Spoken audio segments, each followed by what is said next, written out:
moments later. Assalamualaikum warahmatullahi wabarakatuh. Perkenalkan, saya Sherly Devita dengan NPM B1A022145. Di sini saya akan menjelaskan tentang mengapa adanya RKUHP serta perbedaan penyidikan antara KUHP lama dan RKUHP dalam mata kuliah pembaruan hukum pidana. Alasan mengapa adanya RKUHP ini adalah meskipun KUHP telah ada sejak tahun 1981, terdapat sejumlah kelemahan yang menyebabkan perlunya revisi. Beberapa alasan utamanya meliputi: yang pertama, perlindungan terhadap hak asasi manusia.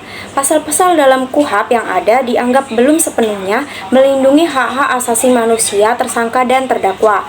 Contohnya, definisi segera dalam konteks penyerahan tebusan surat perintah penangkapan kepada keluarga tersangka seringkali ditafsirkan secara longgar oleh aparat penegak hukum.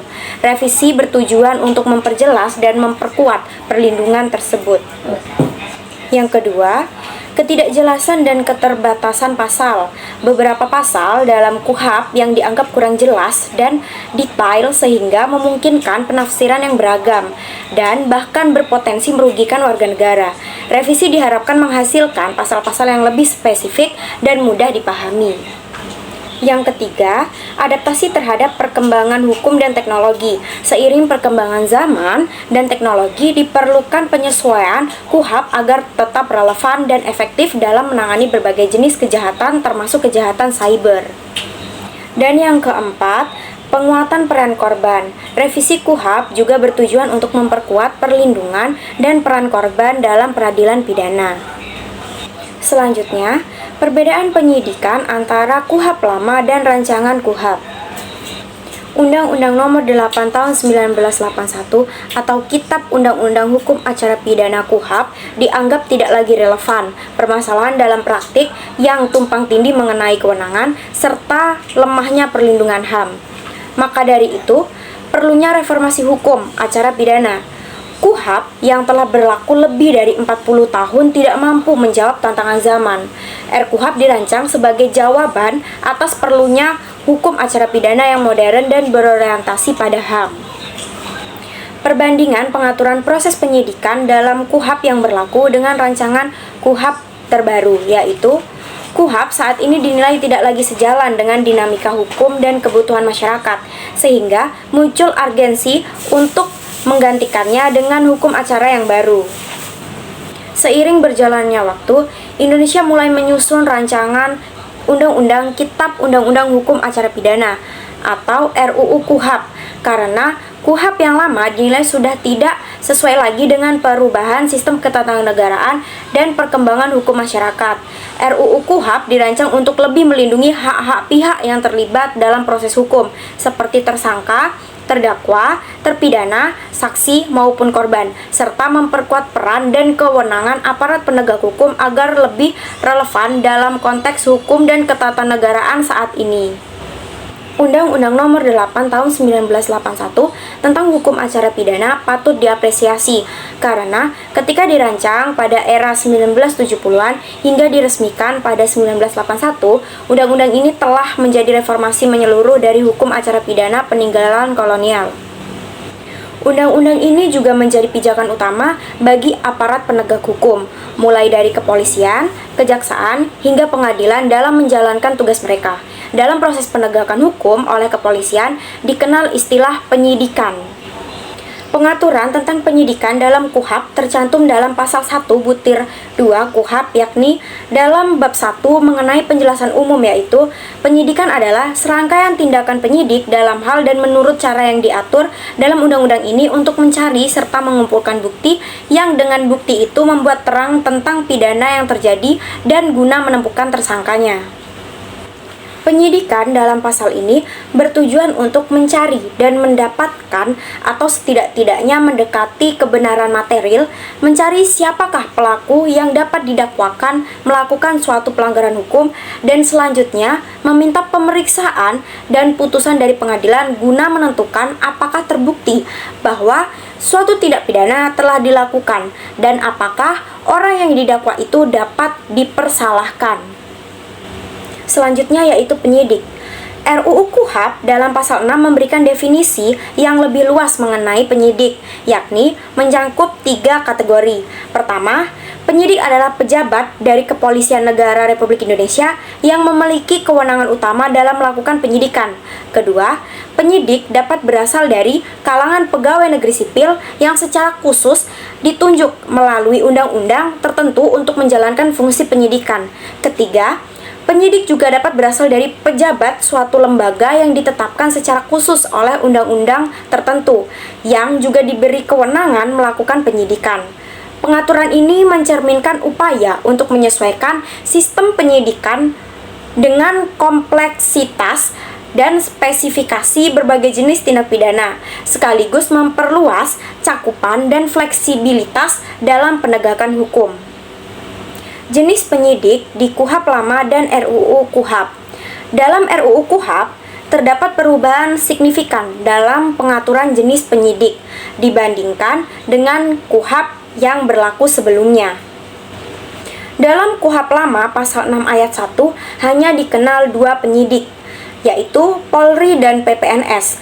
Namun, RUU KUHP pasal 6 ayat 1 menambahkan kategori menjadi 3. Yang pertama, penyidik Polri, yang kedua PPNS, dan yang ketiga penyidik tertentu.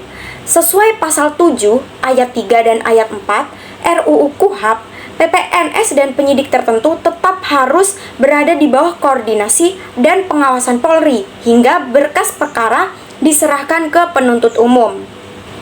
Perubahan ini bertujuan untuk memperjelas struktur dan kewenangan penyidikan serta meningkatkan efisiensi penegakan hukum. Namun, beberapa pihak menekankan perlunya pengawasan independen untuk memastikan koordinasi Polri tidak mengurangi independensi penyidik dari lembaga lain seperti Kejaksaan dan KPK. Selanjutnya, upaya paksa. Dalam KUHP lama, upaya paksa terbatas pada penangkapan, penahanan, penggeledahan, dan penyitaan pasal 1 angka 19. Sementara di RUU KUHP memperluas cakupan upaya paksa, mencangkup penetapan tersangka, penyadapan, pemeriksaan surat, serta larangan berpergian ke luar negeri selain bentuk-bentuk yang telah ada dalam pasal 84 sampai 87. Selanjutnya yaitu penyidik pembantu. Dalam KUHP lama tercantum di pasal 6 ayat 2 hanya menyatakan penyidik pembantu tanpa rincian tugas. Sedangkan dalam RUU KUHP dicantumkan dalam pasal 10 menyebutkan bahwa penyidik pembantu berwenang hampir serupa dengan penyidik Polri, kecuali soal penahanan yang harus berdasarkan pelimpahan wewenang dari penyidik. Selanjutnya adalah restoratif justice. Dalam KUHP lama tidak mengenal konsep restoratif justice ini.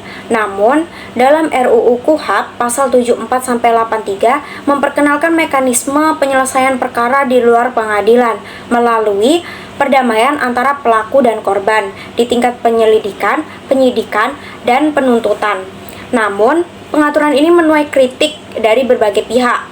Mereka menyoroti bahwa RUU KUHP menyamakan keadilan restoratif dengan diversi, yaitu penghentian perkara di luar persidangan, padahal keduanya memiliki perbedaan mendasar. Selain itu, pemberian kewenangan kepada penyidik Polri untuk melaksanakan keadilan restoratif dianggap tidak tepat, karena seharusnya wewenang tersebut berada pada penuntut umum. Dan yang terakhir yaitu kehadiran advokat dan rekaman CCTV.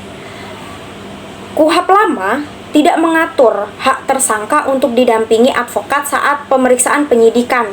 Namun, dalam RUU KUHP dalam pasal 32 dan pasal 33 mengatur keharusan penyidik memberitahukan hak tersangka untuk didampingi advokat, memungkinkan rekaman CCTV selama pemeriksaan pada pasal 31 ayat 2 untuk pengawasan prosedural. Namun, ketentuan ini bersifat opsional dan tidak mewajibkan pemasangan CCTV di semua ruangan pemeriksaan atau penahanan. Selain itu, rekaman kamera pengawas berada dalam penguasaan penyidik yang menimbulkan kekhawatiran mengenai potensi penyalahgunaan dan kurangnya pengawasan independen. Kesimpulan dari penjelasan ini adalah Proses penyidikan merupakan tahapan awal yang esensial dalam sistem peradilan pidana. KUHP Undang-Undang Nomor 8 Tahun 1981 dinilai masih memiliki kelemahan, khususnya terkait distribusi kewenangan antara aparat penegak hukum, lemahnya pengawasan penyidikan, serta minimnya perlindungan terhadap hak tersangka.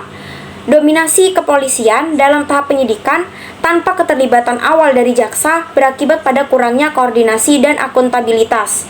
Selain itu, tidak adanya keharusan menghadirkan penasehat hukum sejak awal pemeriksaan menimbulkan kerentanan terhadap pelanggaran hak.